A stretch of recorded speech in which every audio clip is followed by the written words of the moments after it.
네, 벌써 2023년 월삭 예배를 드리게 되었습니다.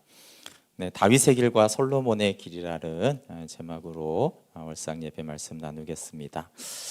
네, 솔로몬은 정말 누구보다도 언약적 복을 많이 받았던 사람입니다. 한편으로는 영적인 복을 참 많이 받았죠. 언약궤를 안치하고 성전에 임한 영광. 근데 영광이 지금도 하나님 당연히 볼 수 있지만 이렇게 구름으로 임하셔서 그래도 가시적으로 하나님의 영광을 보게 한 것이 모세의 성막 다음에 이렇게 쉽지 않은 일이었습니다. 그리고 그의 설교와 기도를 보면 솔로몬이 굉장히 영적이었던 사람이고 하나님의 영광을 보았고 또 하나님이 어떤 분이신지 생명 얻은 자임을 알 수 있습니다. 그리고 언약적 돌보심, 출애굽기를 보면 언약적 돌보심이라는 표현이 맞고 신명기 28장에 보면 언약적 복이 있고 언약적 저주가 있습니다. 근데 정말 언약적 복을 풍성하게 받았던 사람입니다. 보통 우리가 언약적 복을 받으면 본인만 좋습니다. 근데 당연히 이제 솔로몬은 본인은 전무후무한 지혜와 부와 존귀와 영광을 다 가졌잖아요, 그렇죠? 근데 솔로몬은 너무나 언약적 복을 많이 받아서 자기만 너무나 하나님께 감사한 게 아니라 정말 다른 사람들, 모든 백성들을 너무나도 부유하게 하고 풍성하게 했습니다. 주변 나라들하고의 관계에서 사방의 민족과 평화를 이뤘고 4장 24, 25절에 보면 단에서부터 단은 위죠. 단에서부터 부엘세바까지 모든 백성들이 그 나무 아래에서 평안하였더라. 이렇게 솔로몬 때문에 모든 백성이 너무나 평안한 거예요. 그리고 은과 백항목이 귀하지 않을 정도로 너무나 이제 백성들을 윤택하게 하고 사실 부유하게 살 수 있도록 해 주었습니다.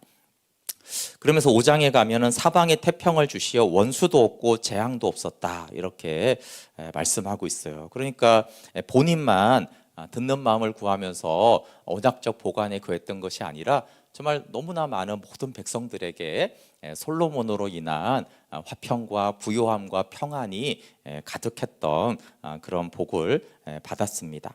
근데 이 언약적 복은 솔로몬을 통해서 이것도 갈림길에 우리를 서게 하는데 하나는 하나님이 언약 안에서 우리를 돌보아 주시면 더욱더 언약 안으로 가든지 아니면 하나님 노릇하든지 둘 중에 하나의 길로 가는 것을 알 수 있어요. 그러니까 1년부터 대략 25년 정도에는 솔로몬이 언약적 복 때문에 하나님께 정말 감사를 드립니다.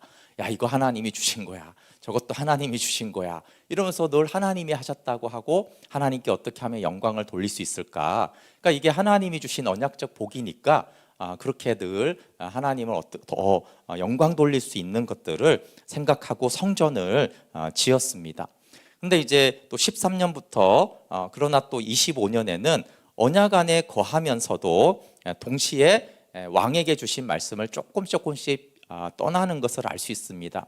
신명기 17장에 왕은 군마와 은검과 아내를 많이 두지 말라고 그랬는데 이걸 다 많이 둡니다. 그렇지만 뭐 우리가 신명기 17장 말씀을 사실은 잘 기억 못하듯이 사실은 심각한 죄악은 아닙니다. 근데 이제 25년이 이제 지나면서부터 이제 40년까지 재위를 했으니까 대략 아마 35년 정도까지 아마 이렇게 정략 결혼을 통해서 여인들을 사랑하고 우상 숭배하게 되는 변질의 과정을 겪습니다. 후궁이 700이고 첩이 300명이니까 얼마나 솔로몬이 하나님 아닌 다른 것에 또 여인들에게 마음을 뺏겼는지 알 수 있습니다. 그래서 근데 이것은 성경만이 아니라 우리가 이 땅에서도 볼 수 있습니다.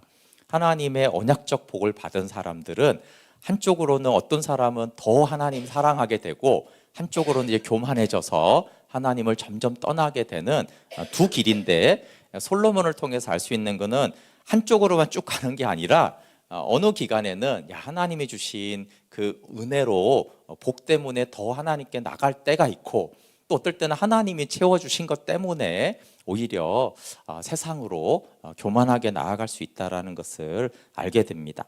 네, 그리고 이제 하나님이 경고하고 심판하시는 말씀이 나옵니다. 11장 9절에 보면 하나님이 2번이나 솔로몬에게 나타나서 다른 신을 따르지 말라 이렇게 말씀하셨다고 그랬어요. 그리고 이제 11절에 가면은 너 안 되겠다 하면서 네가 언약을 떠났기 때문에 내가 반드시 이 나라를 빼앗아서 내 신하에게 주겠다, 이제 심판하겠다라는 말씀을 주십니다. 그리고 어제의 본문에는 세 번째로 이제 외부의 적을 일으켜서 괴롭힙니다. 하닷은 남쪽에서 르손은 북쪽에서 솔로몬을 괴롭히는데, 이것은 사무엘하 7장 14절 말씀대로 나는 그에게 아버지가 되고 그는 내게 아들이 되리니 그가 만일 죄를 범하면 내가 사람의 매와 인생의 채찍으로 징계하려니와, 이 말씀에 의해서 외부의 적을 일으킵니다. 근데 이제 심판의 내용은 너의 신하에게서 나라를 빼앗아 주리라 그랬잖아요, 그렇죠? 근데 르손과 하닷은 신하는 아니잖아요, 그렇죠? 그래서 그런지 이제 솔로몬이 깨닫지 못하니까 하나님이 여로보암을 오늘 대적자로 세워주고, 이 여로보암이 이제 솔로몬의 신하로서 솔로몬의 나라를 빼앗아 갈 자가 되어집니다. 이렇게 11장에만 이제 4번의 기회를 하나님이 주십니다. 왜 그러냐면 심판의 목적은 멸망이 아니라 의를 기초로 다시 세우기 위한, 나는 그의 아버지이기 때문에 내가 그를 인생 채찍과 막대기로 사람의 매로 징계하겠다 이렇게 말씀하셨기 때문에 4번이나 기회를 줍니다. 참 하나님의 사랑이 여기에 묻어나고 있습니다. 솔로몬이 자기의 죄를 깨닫고 이 징계로 인해서 다시 하나님께 돌아올 수 있는 기회를 계속 반복해서 제공하고 있습니다. 그리고 어제 설교한 대로, 왜냐하면 이게 솔로몬의 기도였거든요.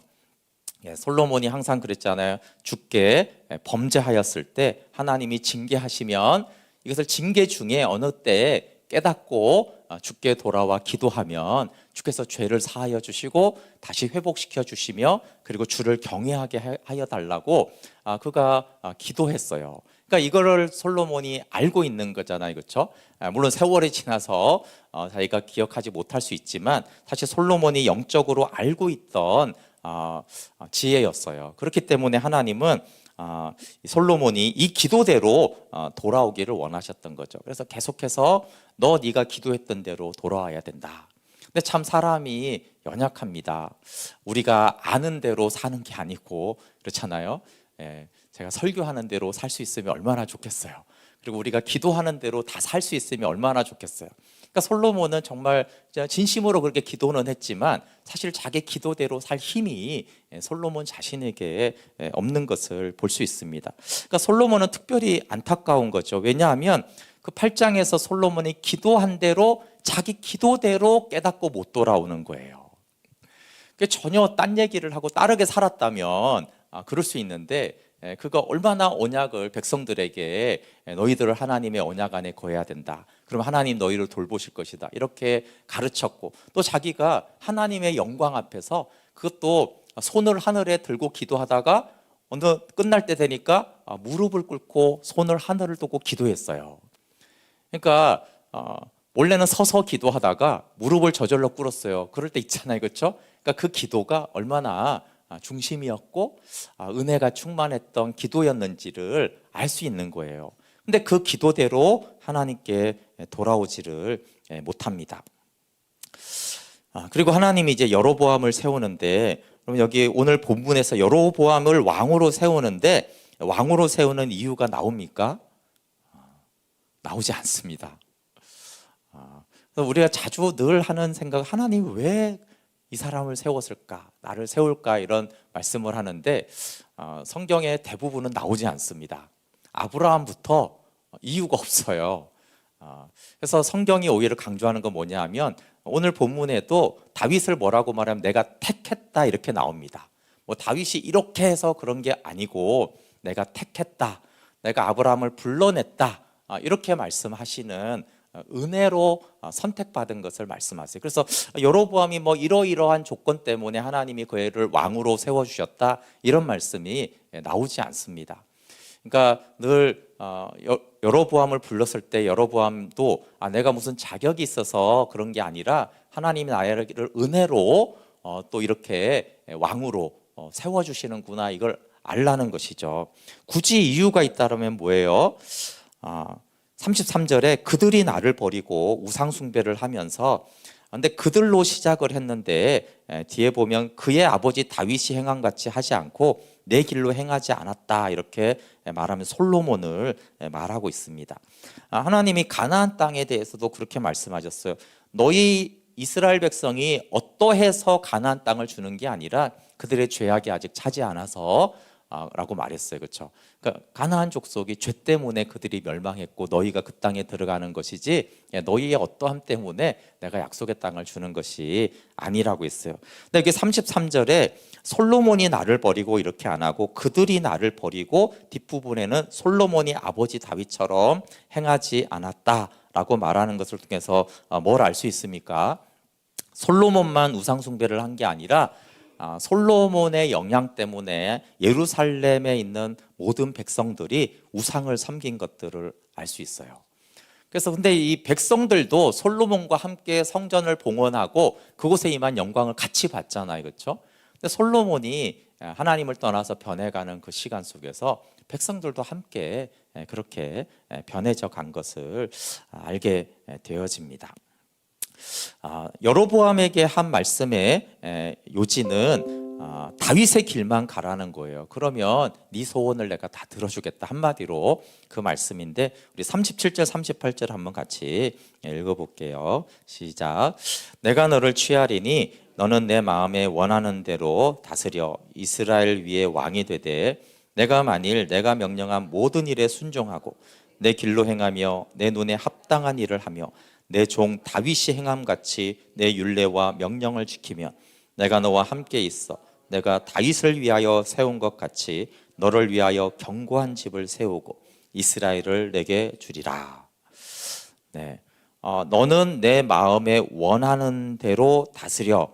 다른 번역들을 찾아보면은 네가 바라는 모든 것을 다스려 또 원하는 모든 지역을 다스려 이렇게 말씀하는 거예요.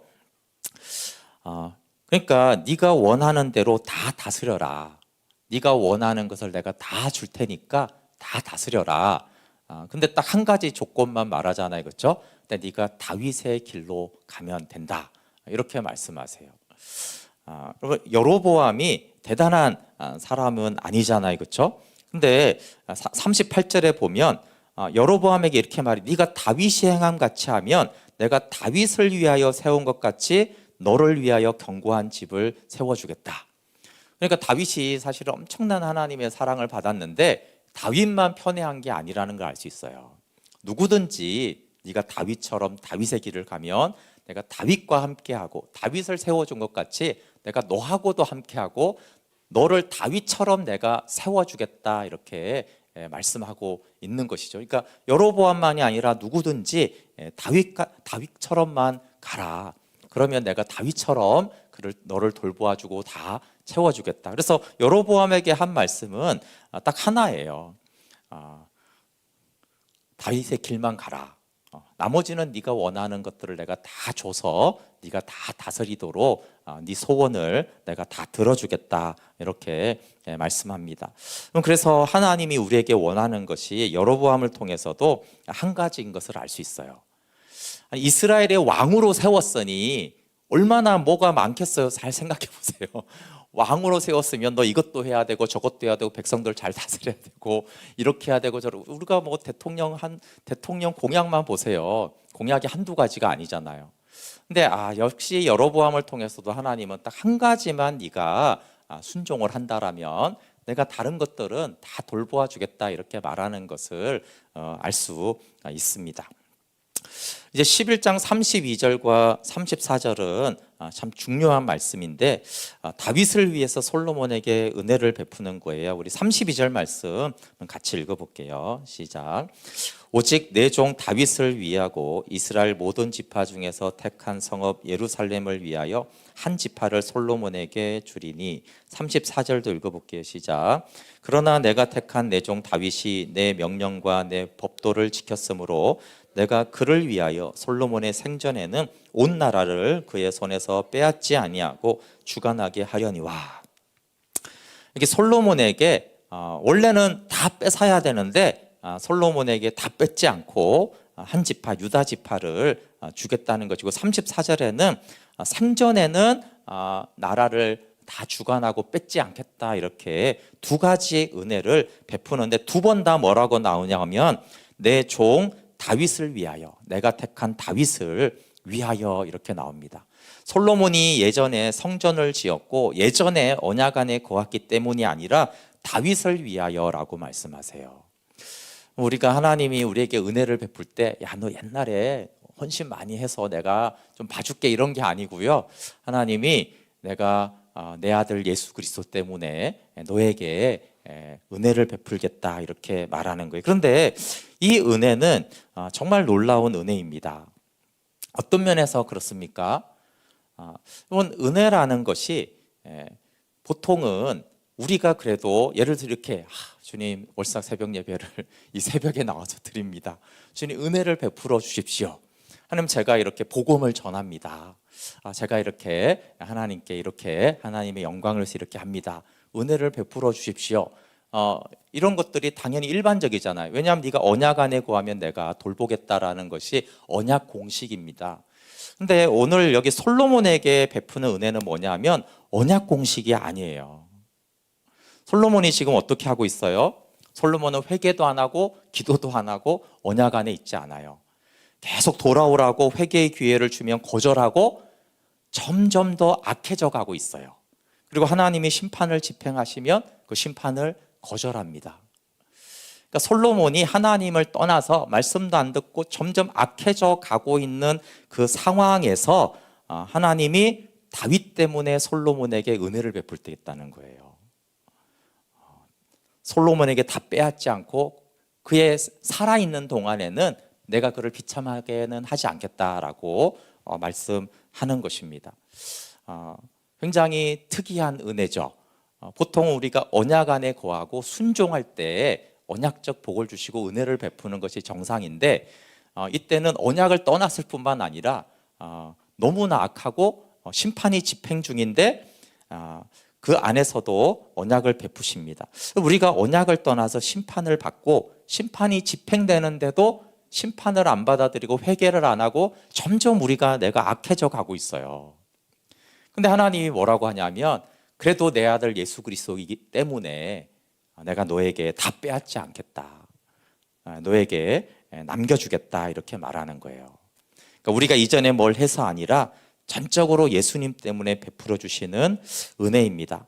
그러니까 이게 참 너무 놀라운 말씀인데, 내가 점점 악해져 가고 우상 숭배하고 심판을 거절하는데도 베푸시는 은혜를 우리가 알고 있습니까? 나는 더 이전보다 악해져 가고 있는데 하나님은 그래도 내가 내 아들 예수 때문에 너에게 이것까지 빼앗지는 않겠다, 그리고 이 심판을 미루겠다라고 말씀하시는 거예요. 우리가 심판 때문에 힘들어하고 비참해하고 탄식할 때 하나님은 내가 다 빼앗지 않겠다라고 말씀하세요. 그러니까 이것은 아무것도 안 뺏겠다라는 말씀이 아니라 원래는 다 뺏어야 되는데 다 뺏지 않겠다라는 거예요. 원래는 당장 심판을 집행해야 되는데 내가 그 심판을 미뤄 주겠다라고 약속하는 것인데, 이런 말씀이 성경에 꽤 있습니다. 예를 들어 하박국 3장 2절에 이것은 기도인데, 하박국이 이렇게 기도해요. 여호와여, 주는 주의 일을 이 수년 내에 부응하게 하옵소서. 이 수년 내에 나타내시옵소서. 진노 중에라도 궁유를 잊지 마옵소서.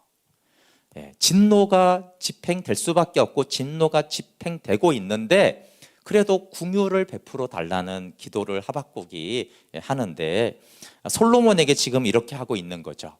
지금 진노할 수밖에 없는데 그 진노를 그냥 쏟아부으면 되는데 진노 중에도 솔로몬에게 은혜를 베풀고 있는 거예요. 궁유리 여김을 받게 하는 것이죠. 시편 78편 38절에도 오직 하나님은 긍휼하심으로 죄악을 덮어주시고 멸망시키지 아니하시고 그의 진노를 여러 번 돌이키시며 그의 모든 분을 다 쏟아내지 아니하셨으니. 이사야 54장 8절에 내가 넘치는 진노로 내 얼굴을 내게서 잠시 가렸으나 영원한 자비로 너를 긍휼히 여기리라. 내 구속자 여호와께서 말씀하셨느니라. 야고보서 2장 13절은 긍휼은 심판을 이기고 자랑한다. 그러나 자비는 심판을 이깁니다. 이렇게 말씀하고 있어요. 그래서 이 모든 말씀은 진노와 심판을 받을 수밖에 없게 이제 결론이 난 거예요. 그런데 그 진노를 해야 되는데 진노를 다 쏟지 않으시고 진노 중에도 하나님이 긍휼을 베푸시고, 그런데 야고보서에는 근데 이 긍휼이 결국은 심판을 이긴다라고까지 말씀하고 있었어요. 이 은혜가 이제 솔로몬에게 베풀어지는 거예요. 그러면 이 은혜가 다시 말하자면 솔로몬이 그러면 하나님, 솔로몬이 진노 중이라도 긍휼을 베풀어 주십시오 이런 기도라도 합니까? 기도를 안 해요. 솔로몬은 하박국처럼 기도라도 하는 게 아니라 그런 기도조차 안 하는데 하나님이 진노 중에 긍휼을 베푸시고 있는 것입니다. 왜요? 다윗 때문에. 다윗은 그리스도를 예표하잖아요. 우리가 기도조차 하지 않고, 우리가 좀 그런 사람을 볼 수 있잖아요. 그게 나일 수도 있지만 정말 저 사람은 진짜 안 되는 것 같아. 최소한의 그게 없어. 그거 안 돼. 망할 수밖에 없어. 이렇게 하는 사람을 향해서 예수 그리스도 때문에 내가 원래 네가 다 망해야 되는데 다 망하지 않도록 이것만은 내가 남겨주고 이것만은 내가 지켜주고, 그리고 네가 너무 비참해지지 않도록 다윗 때문에 너한테, 예수 때문에 내가 너에게 이 은혜를 여전히 베풀어 주겠다. 그러니까 솔로몬에게는 아무런 이유가 없어요. 그러니까 나에게는 전혀 긍휼을 내가 받을 이유가 없는데 예수님 때문에 우리에게 은혜를 베푸십니다. 네, 우리의 삶을 자세히 들여다본다라면 그랬구나. 나 때문이 아니라 그래서 예수님 때문에 하나님이 이것들을 나에게서 빼앗아 가지 않으시고 그럼에도 불구하고 이 은혜를 베풀어 주셨다라는 것을, 그게 영적인 것이든 관계적인 것이든 물질적인 것이든 건강의 것이든 원래 다 빼앗아야 되는데 그걸 남겨두신 이 은혜, 정말 예수님 때문에 베풀어지는 은혜입니다. 우리가 기도하거나 순종하거나 아무것도 안 하는데 베풀어지는, 점점 더 악해지고 있을 때 하나님이 주시는 은혜입니다. 36절에 계속해서 말씀하세요. 내 종 다윗이 항상 내 앞에 등불을 가지게 하려고 내가 한 지파만은 빼앗지 않겠다. 계속 이유는 다윗이에요. 다윗 때문에 내가 그렇게 하겠다. 그런데 솔로몬은 어떻게 하고 있습니까? 이렇게 하나님이 하시는데도 심판을 거절합니다. 여로보암에게 일어난 모든 일을 알게 된 솔로몬이 어떻게 합니까? 이게 마지막 회개의 기회인데 드디어 이제 내 신하를 통해서 내 나라를 빼앗으려고 하시는구나, 이렇게 하고 마음이 가난해지고 겸손해지고 기도하는 게 아니라 여로보암을 죽이려고 합니다. 무슨 뜻이에요? 네, 하나님 심판을 내가 막겠다는 거잖아요. 그렇죠? 하나님 날 심판하려고 그래? 내가 막아야지. 그러니까 여로보암 죽여서 내 나라를 빼앗지 못하게 하지. 이렇게 계속 솔로몬은 하나님을 저항하고 대항하고 있어요. 하나님은 그래도 내가 너한테 다윗 때문에 이렇게 하겠다, 은혜를 베풀겠다, 긍휼을 베풀겠다고 말씀하실 때 솔로몬은 여로보암을 죽이려고 하지만 당연히 애굽으로 도피해서 심판을 막을 수 없죠. 솔로몬이 그 막강한 힘에도 불구하고 하나님의 심판을 막을 수 없고, 안타깝게도 마지막 기회를 놓치면서 예루살렘에서 40년, 재위 40년 만에 죽어서 장사가 됩니다. 8장에서 자신이 기도한 대로 하나님께 돌아오지 않은 것이 참 너무 안타깝습니다. 8장 38절에 한 사람이나 혹 주의 온 백성 이스라엘이 다 각각 자기 마음의 재앙을 깨닫고 이 성전을 향하여 손을 펴고 무슨 기도나 무슨 간구를 하거든. 네, 그러면 하나님이 사하시고 하나님 돌아보시고 주를 경외하게 해달라고 기도했는데, 당연하지만 예루살렘에 가시면 솔로몬 성전과 솔로몬의 왕궁은 한 50m 될까요? 그러면 바로 붙어 있습니다. 그 왜 그러냐면 이제 당연히 고대 도시의 가장 높은 곳에 성전이 있고 그 다음에 왕궁이 있고 그 다음에 대신들이 살고 그 밑에 백성들이 사는 거예요. 그러니까 정말 성전과 솔로몬의 왕궁은 지척에 있습니다. 지척에 있어요. 근데 그렇게 가까이에 하나님의 영광이 임하는 그 성전을 지어놓고 그 성전을 향하여 기도하거든 또는 성전에서 기도하거든 하나님 죄를 사하시고 다 회복시켜 주시고 이렇게 본인이 기도했잖아요. 그렇죠? 근데 그렇게 자기가 성전을 짓고 그렇게 가까이 있는 그 성전에 가서 솔로몬이 기도를 못하는 거예요. 회개의 기도로 여로보암을 그렇게 하나님이 세운 것까지 알면서도 그렇게 하지 못합니다. 그래서 선줄로 생각한 자는 넘어질까 조심하라는 말씀을 생각나게 합니다.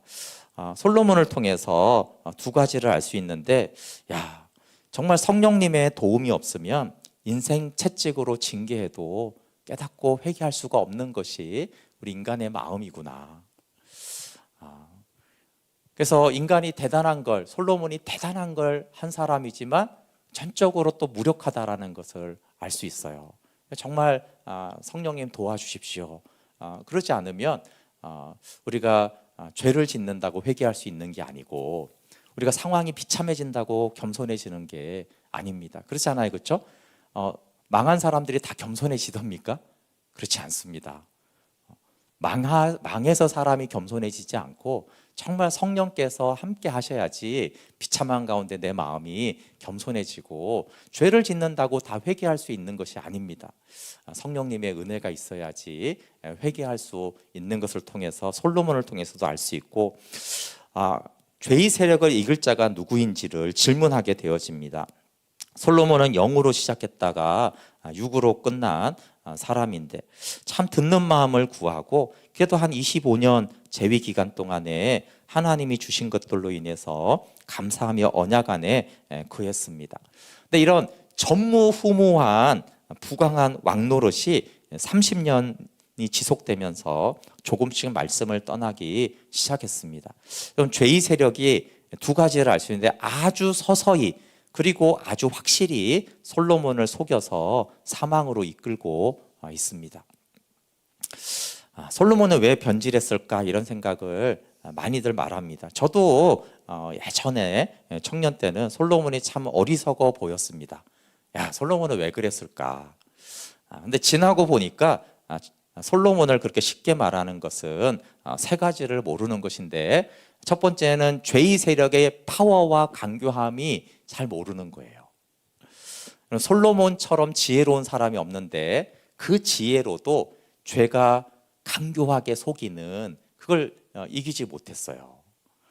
아담이 굉장히 똑똑하잖아요, 그렇죠? 근데 뱀이 속이는 그것들을 이기지 못했어요. 그러니까 인간이 아무리 지혜롭고 똑똑해도 사실은 인간의 지혜와 어떠함으로는 사탄의 그 속임을 이길 수 없다라는 것을 알 수 있습니다. 두 번째는 내 마음이 얼마나 부패하고 거짓이 많은지 인간의 부패함 그리고 타락을 모르기 때문이고 현실과 시간의 무서움을 모르기 때문입니다. 우리는 그렇게 높아져 본 적이 없잖아요. 근데 솔로몬처럼 높임을 받고 칭송을 받고 아부를 받으면 그래서 난 절대 안 변해 이렇게 할 수 있겠습니까? 추석 기간에 태조 왕건이 유튜브에 스트리밍을 했습니다. 사극을 하면 이렇게 시간 날 때 틀어놓고 이렇게 듣는데 모든 언어에 무조건 왕께 영광이에요. 아시죠? 왕이 되면은 무슨 일만 있어도 그렇죠. 왕하고 아무 상관없이 농사가 잘 되면 뭐라고 말해요? 이거는 왕의 덕입니다. 누가 가서 전쟁에 이기면 이것은 왕이 잘해서 그런 것입니다. 그럼 그렇게 30년 동안 계속 높여주고 전무후무한 영광과 부귀와 존귀와 사람들이 계속해서 높여주고 막 지혜를 칭찬하고 모두 다 금덩어리고 이런데 정말 내 마음이 안 변할 자신이 있겠습니까? 저와 제가 사람들을 통해서 관찰하게 된 것은 우리는 솔로몬처럼 높임을 받지 않아도 교만해지고 변합니다. 그게 뭡니까? 라떼잖아요, 그렇죠? 라떼는 그거 뭐예요? 찌질하게 살아도 나이만 먹어도 우리가 라떼가 있어요. 그 라떼라는 말에는 물론 다 틀린 말은 아니지만 교만이 좀 들어가 있는 것입니다, 그렇죠? 라떼는 말이야. 그 속에는 교만과 판단이 있는 거예요. 자녀들이나 나이가 더 어린 친구들에게 우리는 이미 교만한 태도로 마음이 바뀌어져 있는 우리 자신을 보게 되어집니다. 다윗의 길을 가라고 했습니다. 언약 안에 거하고 그래서 언약적 돌보심을 받으며 사는 것이 복입니다. 근데 만약에 다윗의 길이라고 한 것이 사실은 우리에게 큰 은혜인데 다윗이 언약 안에만 거했으면 우리가 얼마나 부담이 되겠어요. 근데 우리는 다윗의 실패와 연약함을 너무 잘 아는데 그럴 때는 심판을 받아들이고 말씀 앞에 나가라고 하는 것이 다윗의 길입니다. 근데 오늘 본문에도 계속 반복되는 열왕기에서 계속 반복되는 것은 뭐냐 하면 다윗의 길을 가라는 거예요. 오늘 본문만이 아니라 계속 왕들이 나올 때마다 다윗의 길로 가지 않고 다윗의 길로 갔더라. 그러니까 열왕기 어떻게 보면 주제는 다윗의 길을 가라 이 말씀이에요. 근데 오늘 설교 제목이 다윗의 길과 솔로몬의 길인데 솔로몬도 언약 안에 거했잖아요. 솔로몬도 하나님의 영광을 받잖아요. 솔로몬도 기도했잖아요. 그럼 이제 다윗과의 차이가 뭔가가 참 궁금한 것입니다. 사울과 많이 비교하면 사울은 좀 비교가 쉬운데 왜 솔로몬은 굉장히 다윗하고 비슷한 면이 많습니다, 사실은. 근데 왜 결국은 마지막은 이렇게 다를까라고 했을 때 그럼 다윗은 오늘 찬양한 대로 시편 27편 4절 말씀대로 평생 소원은 한 가지 만이었어요. 이 만이 얼마나 중요한지를 알 수 있어요. 솔로몬은 안 구했나요? 솔로몬도 여러분 하나님의 얼굴을 구했습니다. 듣는 마음 쉐마를 구했습니다. 하나님 영광을 구했습니다. 그런데 솔로몬은 어떻게 구했어요? 하나님도 사랑했습니다. 하나님도 사랑하는 걸 구했어요. 그러니까 나중에 어떻게 됩니까? 하나님도 사랑하고 여인도 사랑하고 하나님도 구하고 왕권도 구하고 세상의 칭송도 구하게 됐어요. 하나님을 안 구한 게 아닙니다. 3장에 보면 하나님 사랑했다라고 나오고 있어요. 안 사랑한 게 아니에요. 근데 다윗과 솔로몬의 차이는 하나님만 구하는 다윗과 하나님도 구하는 솔로몬의 차이. 이게 처음에는 안 크니까 거의 비슷하게 가는데 마지막에 말년을 보니까 어떻게 됩니까? 엄청나게 달라져 있는 거예요. 우리 뚝이 붕괴될 때 이렇게 확 무너질 수도 있지만 사실은 틈이 벌어지고 그 틈으로 물이 새다가 점점 커져서 뚝이 무너질 수 있듯이 솔로몬이 이렇게 한 번에 확 무너진 사람이 아니에요. 왜냐하면 하나님도 사랑했고 하나님의 영광도 구했고 그 얼굴도 구했고 쉐마를 구했던 사람이기 때문에 조금씩 하면서 결국은 그 큰 둑이 무너지는 것을 알 수가 있습니다. 이 하나님만과 하나님도라는 이 작은 차이가 오랜 세월이 지나면서 엄청난 차이를 만들어냈습니다. 우리도 그렇습니다. 그리고 주변의 사람들을 보면 그렇습니다. 그리고 왜 하나님 저렇게 사랑했던 사람이 왜 저렇게 하나님께 영광을 돌렸던 사람이 저렇게 됐을까라고 했을 때 우리가 다윗과 솔로몬을 통해서 추측할 수 있는 것은 그분도 솔로몬처럼 하나님도 구했던 사람이구나. 하나님도 사랑했던 사람이구나. 근데 이런 사람들은 솔로몬의 길을 가게 됩니다. 우리를 끝까지 지킬 수 있는 것은 하나님만 구하는 거예요. 여로보암에게도 그렇게 말하잖아요. 야, 다윗은 나만 구했거든. 근데 너도 다윗처럼만 해. 그거 하나만 해. 그럼 나머지는 내가 너한테 다 네가 다스릴 수 있도록 해주겠다라고 하면서 너는 여러 개 하면 안 돼. 너 왕권도 구하고 나도 구하고 그렇게 하지 마라. 이렇게 말씀하신 거잖아요, 그렇죠? 근데 우리 대부분이 사실은 솔로몬처럼 하나님 도 사랑합니다. 그렇잖아요. 하나님 너무 사랑합니다. 근데 하나님 그렇지만 저것도 주시고 이렇게 동시에 구하는 마음이 사실은 우리 대부분에게 있습니다. 근데 하나님 그렇게 하지 말라는 거예요. 그랬을 때 너는 마음을 지킬 수 없다. 죄의 세력이 얼마나 해가 힘이 강하고 강교한 줄 아느냐. 이 세상이 얼마나 만만치 않은지 아느냐. 다윗처럼 너는 한 가지만 구해라. 나머지는 네가 다윗의 길로만 간다라면 내가 모든 것들을 다 너한테 주겠다. 그걸 여로보암한테 말했어요. 여러분, 다윗한테가 아니라. 여로보암 우리 알잖아요. 성경 내내 여로보암은 진짜 악한 인물로 나오잖아요. 나중에 열왕기 내내 여로보암의 죄악을 언급하는데 그 여로보암에게도 사실은 하나님이 말씀하신 거예요. 너 솔로몬처럼 그렇게 하면 안 돼. 너 다윗이 어떻게 했는지 알잖아. 그렇게 했습니다. 그리고 나는 한 가지만 구하는 자인지 한 가지 더 구하는 자인지 하나님 앞에 묻고 오늘 기도하면 좋겠습니다. 자, 기도하고 축도한 다음에 개인 기도 하시고 돌아가시면 되겠습니다. 기도하겠습니다. 하나님, 나는 한 가지만 다윗처럼 구하는 자인지 솔로몬처럼 하나님 사랑하기도 하고 쉐마도 구하고 언약도 구하고 예배도 구하고 하나님의 영광도 구하지만 솔로몬처럼 그 한 가지 더 구하는 자인지를 되돌아봅니다. 주님, 솔로몬이 얼마나 지혜롭고 탁월한 인물이고 주님을 뜨겁게 사랑하고 그가 얼마나 하나님의 성전을 사모하고 성전을 지었는지 간과하지 않도록 도와주십시오. 하나님, 솔로몬에게 여로보암에게 다윗의 길로 가라고 다시 말씀하시는 이 말씀 앞에 하나님, 우리가 두 마음이 있다라면 한 가지만을 구하는 은혜를 주시고 우리의 중심이 다윗의 길로 갈 수 있도록 새로워지도록 역사하여 주시고 하나님이 10월 한 달 동안 주의 얼굴만 구할 때 내가 여로보암에게 하신 것처럼 나머지 모든 것들을 하나님께서 인도하시고 채우시고 돌보실 것을 믿는 믿음으로 주의 얼굴 구하는 10월이 되게 하여 주시옵소서. 이제는 우리 주 예수 그리스도의 은혜와 하나님 아버지의 사랑과 성령의 교제 교통하심이 다윗의 길로 가기를 원하는 주의 백성들에게 지금부터 영원토록 함께하기를 간절히 축원하옵나이다. 아멘.